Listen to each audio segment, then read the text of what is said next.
વાત હવે ભાવનગરની કરીએ। ભાવનગરમાં પણ બૂથ નંબર 225 પર 2 ઈવીએમ બંધ પડ્યા હોવાની જાણકારી પ્રાપ્ત થઈ રહી છે।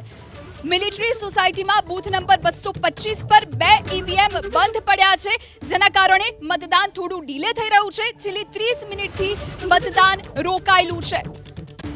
વાત હવે જૂનાગઢની કરીએ। જૂનાગઢમાં પણ ટેકનિકલ ખામીના કારણે પ્રાથમિક શાળા નંબર 4 માં ઈવીએમ મશીનમાં ટેકનિકલ ખામી સર્જાઈ છે, જેના કારણે મતદાન અટકી પડ્યું છે। ટેકનિકલ ખામી સર્જાતા ઈવીએમ મશીન બદલવામાં આવ્યું છે। ઈવીએમ મશીન અત્યારે બદલવાની કાર્યવાહી શરૂ કરવામાં આવી અને ત્યારબાદ ફરીથી મતદાન શરૂ થયું છે। જૂનાગઢમાં આ પ્રમાણેની ઘટના બની છે। અલગ અલગ સ્થળે ઈવીએમ ખોટકાયા, ટેકનિકલ ખામી સર્જાતા ઈવીએમ મશીન બદલવામાં આવ્યું હોવાની જાણકારી છે।